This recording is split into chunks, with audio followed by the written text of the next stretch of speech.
Hello again, Cambridge class. So today we're going to continue to think about your personalities and think about how we could represent them. Okay, so on Monday you represented them either on a poster, in a not in a picture, on a poster, in a PowerPoint, or in a list. Yesterday we then represented them in our self-portraits. So today we're going to think about a different way that we can represent them. Okay, so have a look at these pictures. Do you know what they are? Have a think for a few moments. Do you know what these pictures are?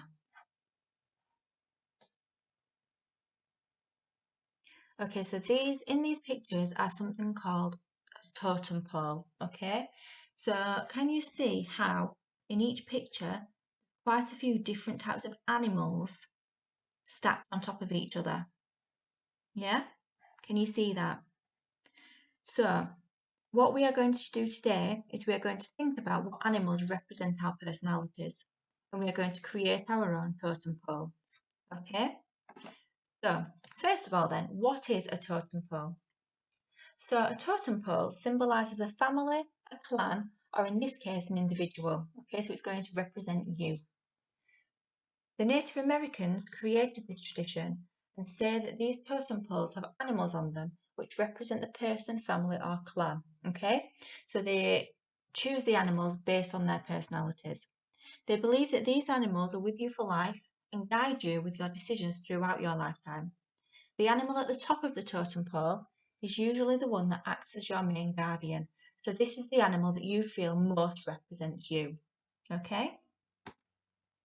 So I would now like you to think about what your spirit animal could be. So think about your personality. Are there any animals that convey the same personality?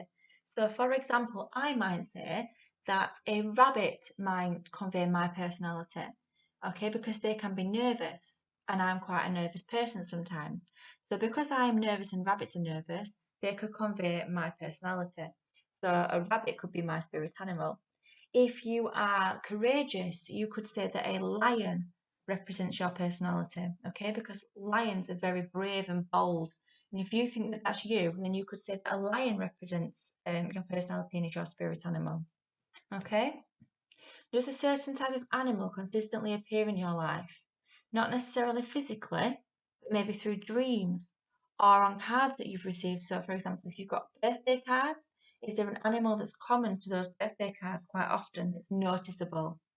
What is your favourite animal? Which animal interests you the most? Are there any animals that you find frightening? Just have a think for a few moments. What kind of animal represents you? Is there more than one? Okay, because we're going to remember we're going to create a totem pole, so we might need more than one animal. Okay, so think about what animal represents you the most, and then think about if there are any other animals that represent you too. Okay, so I would suggest you pause the video now and just take a few moments to reflect on that. Take a few moments to think about what your spirit animal could be.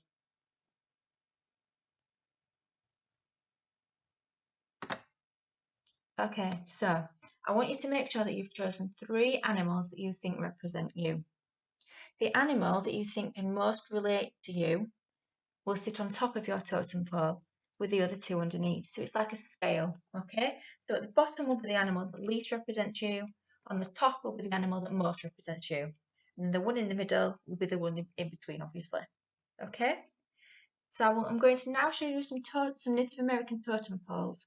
I'd like you to take notice of the colours that they have used and how the animals have been drawn and anything else you think might be important for when you also and design your own.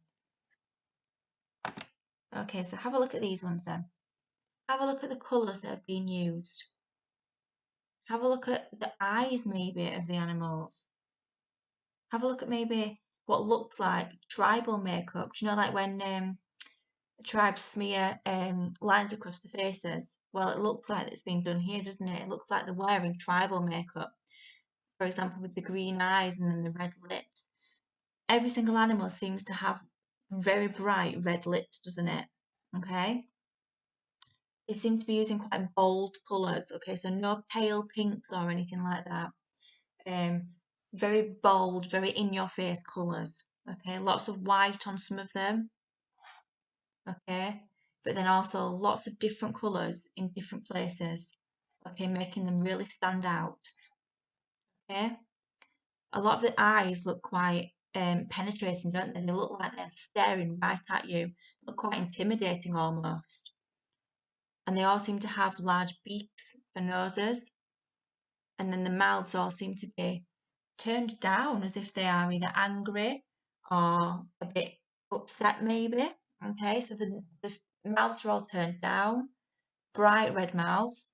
The noses all seem to be beaks, or the majority of them are beaks. A lot of them have wings. Obviously, that must mean that they are a bird. But then some of them don't, like this one here. Or maybe these bits here are the bit of the wings are just being folded in. Okay? Just have a look at those images for a few moments. See if it gives you any inspiration for how you might draw your own. Okay, so think about what characteristics your totem animals might have. What qualities do they have? In what way do they help you? Why did you choose this particular animal? Okay? Have a think about that for a moment, because this will then help you to design your animal. Okay? It will help you to colour in your totem pole, because, for example, if you've chosen a lion because they are fierce, you might draw the picture of the lion baring its teeth. Okay? You might draw the lion in like oranges and reds so that they are very strong, powerful, fierce colours. Okay? Have a think about that for a few moments.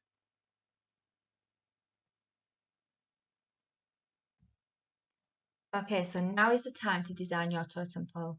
So let's have a think about how you could make it.